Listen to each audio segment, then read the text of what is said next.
Hi, my name is William Scaff and I will present the paper Mechanical Ventilator VENT19. We are from Polytechnic School of University of São Paulo in partnership with Atlas Schindler.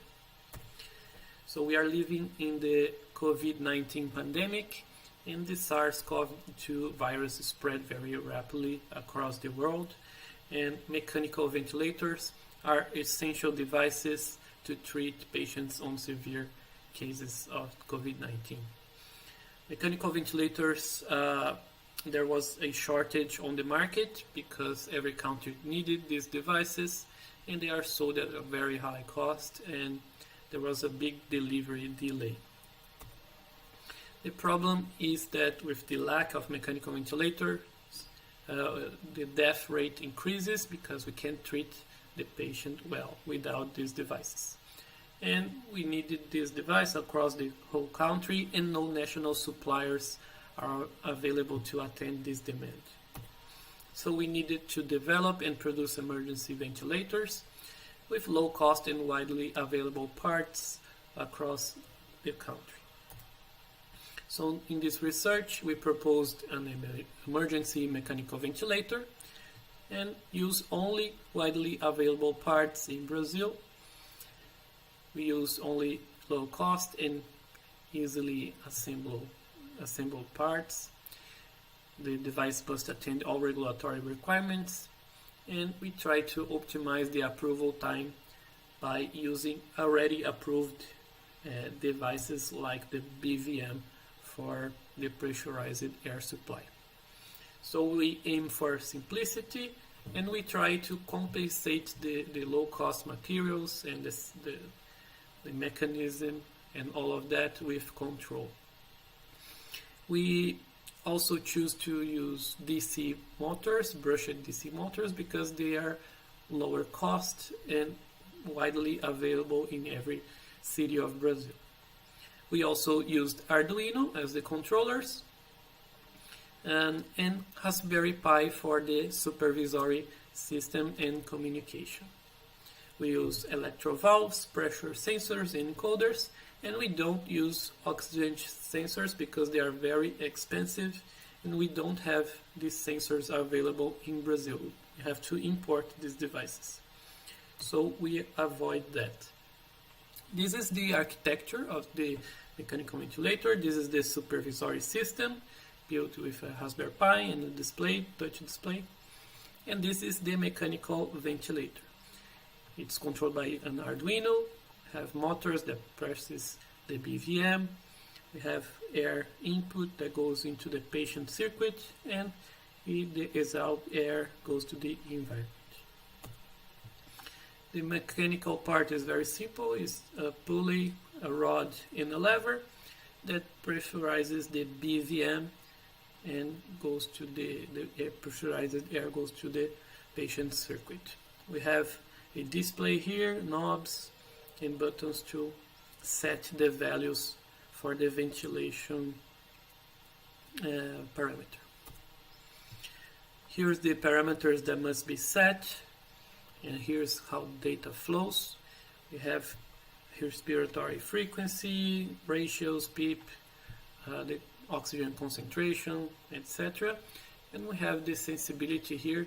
This is because this device can be triggered by the patient. So when the patient tries to breathe, the pressure sensors can trigger the respiratory cycle of the mechanical ventilation to synchronize the respiratory cycle with the patient's will to breathe. And we have some sensors to measure the position of the pulley, the pressure and flows, and the microprocessor controls all of these actuators, motors and valves, and shows the values into the LCD monitor. Here is the pneumatic circuit. We have two inputs here, one for oxygen and one for air. These valves controls the flow here, so when oxygen comes here, we can block air for coming here. This strategy is used to control the oxygen concentration that goes inside the BVM. We measure the flow here by this venture tube with 2 pressure sensors. We also measure pressure near the patient, and this information goes to the HMI for the doctor to see. And we also use electro valve here to control the PEEP pressure.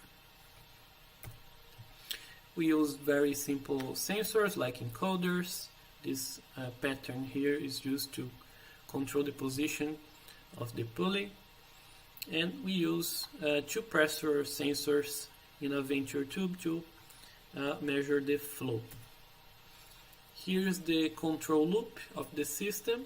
We set a pressure here, and then we have the first PID controller that controls the velocity of the lever. We convert this into a position, and this is the input of the second PID controller. This is a cascade control. In this internal PID, feedback loop, controls the position of the lever. And the position of the lever results in a pressure that goes into the patient circuit. We have some sensors here that we can use to estimate the state of the mechanical ventilator, and we use this estimated state as a feedback into the PID. We also use a feed-forward term for the estimated load in the BVM. Here's the timeline of the event. So in this first moment, the BVM is fully pressed, and when it tries to expand, it sucks air from one of the inputs. So the valve of oxygen opens, and oxygen goes into the BVM. In the second moment, the valve of air opens and air goes into the BVM, and we have the mixture of air and oxygen, and we have the concentration, the set concentration of oxygen here. So we try to use this strategy to avoid using the oxygen sensor because it's very expensive and hard to find here in Brazil. So, and then the BVM fully expands and the cycle goes again. The lever presses the BVM and the pressure goes up. In this moment, we try to maintain this plateau pressure, and depending on the set of the respiratory-inspiratory ratio, the pressure drops and goes into the lower pressure, the PEEP value that was set. This is the supervisory system. It's a Raspberry Pi that receives alarms from several devices and can be used to control the parameters here or to monitor the parameters of the ventilator, of the patient, like pressure and volume. And here are some results that we measured with different settings, and we could determine the parameters, and the mechanical ventilator achieved these set values successfully. This is the fourth prototype that we are building with Atlas Schindler. So in conclusion, we developed an emergency ventilator called VENT19. It was based on very simple mechanics and electronics, and it was designed to have similar functions to commercial mechanical ventilators.